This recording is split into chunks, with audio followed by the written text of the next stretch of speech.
आप सभी को जय माता दी, जय भोलेनाथ। आप सभी को बहुत सारी आशीर्वाद, बहुत सारी शुभकामनाएं और एक नए प्रश्न का उत्तर। आप सबका एक ऐसा प्रश्न है जो बहुत सारे बच्चे मुझसे लगातार पूछते हैं। हर कोई इच्छा रखता है कि मैं एक नज़र उनके घर के मंदिर की तरफ करूं।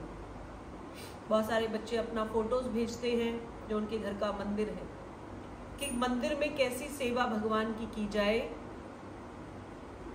कि हमें ग्रस्त हैं, ज़्यादा सेवा नहीं कर सकते, तो किस प्रकार का मंदिर बनाएं जिससे भगवान हमसे प्रसन्न हो और हम उचित रूप से सेवा कर सकें। सबसे बड़ी बात तो ये है बेटे कि आपकी भक्ति जो है आपके मंदिर में नजर आती है। जिस प्रकार आप जो विचार करते हैं वैसा आपका जीवन हो जाता है। उसी प्रकार से जैसी आपकी भक्ति होती है उसी प्रकार से ही आपके मंदिर में वह नजर आने लग जाती है। बात शुरू करते हैं चित्रों से। आप सब देखते होंगे कि हम किसी मंदिर की तरफ दृष्टि करें तो वहां पर चित्र लगे होते हैं, जिसको आप दूसरी भाषा में फोटो कह सकते हैं, जिसमें माता रानी की, भोलेनाथ जी की, गणेश भगवान जी की, ऐसी बहुत सारे चित्र रूप में फोटो मंदिर में लगाए जाते हैं। और अगर दूसरी ओर ध्यान दिया जाए तो कुछ मूर्ति आकार के रूप में भगवान का रूप होता है। अगर हम अपने गुरुजनों की वाणी के माध्यम से इस बात को समझें तो जो चित्र आप बना रहे हैं वो चित्र जो है कागज के ऊपर अंकित किया जाता है। चित्रों के निमित्त जो पूजा शास्त्रों में बताई जाती है कि आप, जैसे कि आप गृहस्थ खुद को कहते हैं कि ज़्यादा समय भी हम नहीं दे पाते, उस रूप में आप उनके निमित्त जोत लगाते हैं और आरती करते हैं, जो थोड़ा बहुत आपसे पाठ पूजा की जाती है। लेकिन जब मैं बात कर रही हूँ मूर्ति रूप की, तो शास्त्रों में लिखा जाता है कि मूर्ति कई प्रकार की होती है। एक मूर्ति जो लकड़ी से बनाई जाती है, एक मूर्ति जो चांदी से बनाई जाती है, एक मूर्ति जो सोने से बनाई जाती है, एक मूर्ति ऐसी होती है जिसमें कई प्रकार के रत्न जड़ित होती है। पीतल का रूप होता है, तांबे से बनी हुई मूर्ति का रूप होता है। इन सभी मूर्तियों को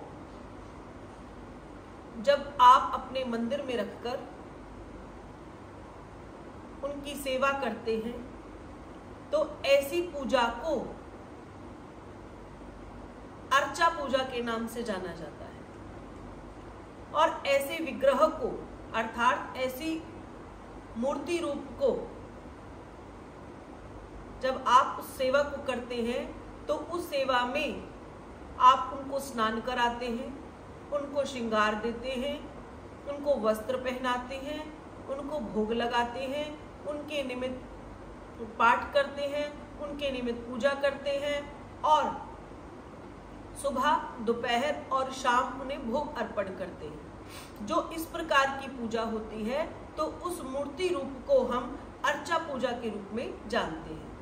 तो सबसे बड़ी बात यह है कि अगर एक रूप में निरंतर कई समय से लगभग ऐसी ही पूजा, जैसे मैं आपको बता रही हूँ, इस विधि से पूजा की जाती है, तो आप ऐसा स्वीकार कर लें कि भगवान जो है उस मूर्ति रूप में वास करने लग जाते हैं। इसीलिए ऐसा स्वरूप जो प्राण प्रतिष्ठित ना भी हो और आकार रूप में आपके घर में विराजमान है, तो कुछ समय के बाद अगर आप उसे सेवा भाव से पूजा करते हैं तो उसी के भीतर ही भगवान का वास स्वतः होने लग जाता है।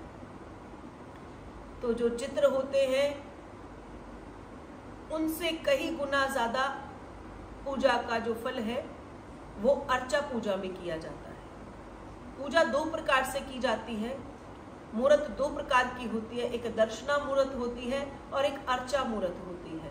तो जो जीवन में आप अर्चा पूजा में अपने जीवन को लगाते हैं, ये जो जीवन है आपका शुभता को प्रदान करने वाला होता है। इसीलिए आपने देखा होगा कि जिन घरों में मूर्ति रूप तो है लेकिन उसकी सेवा नहीं है, भोग नहीं लगता, उनका श्रृंगार नहीं होता। अगर वो पीतल की है, सोने की है, चांदी की है तो आप उसको दूध से स्नान करा सकते हैं, जल से स्नान करा सकते हैं। लेकिन अगर आपकी मूर्ति दूध का स्नान नहीं देख सकती, जल नहीं उसके ऊपर चढ़ सकता, जैसे कि मिट्टी की मूर्ति होती है उसको हम जल से स्नान नहीं कराते, तो हम गीले सूखे कपड़े से भी उसे साफ कर कर उनको वस्त्र पहनाकर उनको निमित्त श्रृंगार देते हैं और जो भोग है वो उनको दिया जाता है। जिस घर में इस प्रकार से मूर्ति रूप की पूजा होती है उसका कल्याण हो जाता है। और जिन्होंने अपने घर में इसको रख रखा है और फिर भी वो निरंतर इसकी सेवा नहीं कर रहे, अगर महामाई की बात करें तो नवरात्रों में आपके भीतर प्रेम जागता है और 9 दिन आप अखंड ज्योत जगाते हैं, माँ को श्रृंगार अर्पण करते हैं और बाकी के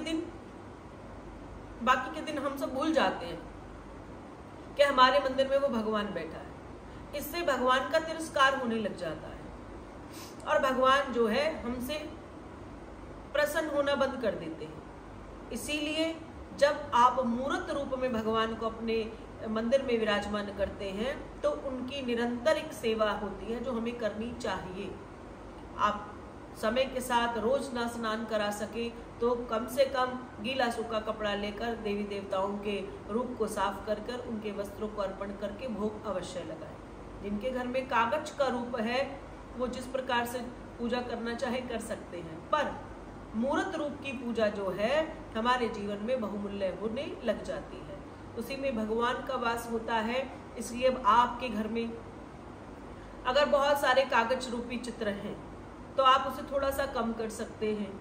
अगर आप सच में देवी देवताओं के साथ जुड़ना चाहते हैं, चाहे महामाई हो, भोलेनाथ शिव परिवार हो, वीर हनुमान जी हो, ठाकुर जी हो या अन्य ऐसे कोई भी देवी या देवता, अगर आप मूर्ति के रूप में अपने मंदिर में उनको निवास कराते हैं तो आप एक ऐसा मूर्त को रखें जिसकी आप विशेष रूप से पूजा कर सकें। बाकी आप छोटे छोटे चित्र के रूप में भी देवी देवताओं को वास करा सकते हैं, लेकिन अगर आप मूर्ति रूप में भगवान को अपने मंदिर में विराजमान कराते हैं तो आपको सबके लिए ही पूरी सेवा करनी अनिवार्य हो जाती है।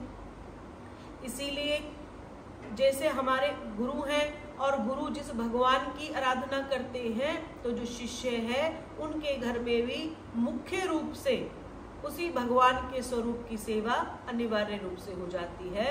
क्योंकि जब आप वो मंत्र जाप कर रहे हैं उस मंत्र का फल आपको तभी प्राप्त होगा जब आप अपने गुरु का चित्र और उनके जो इष्ट देवता है उनके सम्मुख बैठकर उस जाप को करते हैं।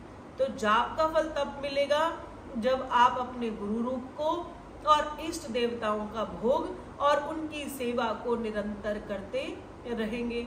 इसलिए अब से नवरात्रि प्रारंभ होने वाले हैं, सभी अपने मंदिरों की सफाइयां करेंगे तो विशेष ध्यान रखें कि अगर आप सच में माँ माई को प्रसन्न करना चाहते हैं तो विग्रह की पूजा अर्थात जो छोटा स्वरूप मिट्टी का हो या जिस भी रूप में वो बना हुआ हो अपने मंदिर में उसको विराजमान करें। माँ आधे शक्ति है, माँ अन्नपूर्णा है, माँ अष्टभुजाधारी है, माँ नारायणी है, माँ अंबिका है, माँ भवानी है, माँ के अनेकों रूप हैं। और जो महामाई को इष्ट बनाकर उनको अपने मंदिर में विराजमान करके उनकी अर्चा पूजा करता है, उस अर्चा पूजा से उनको बहुत सारा लाभ मिलता है। ऐसी छोटी छोटी सी जानकारी से ही हम भगवान के जो भागवत मार्ग है उस पर चलकर भगवान को प्राप्त कर लेते हैं।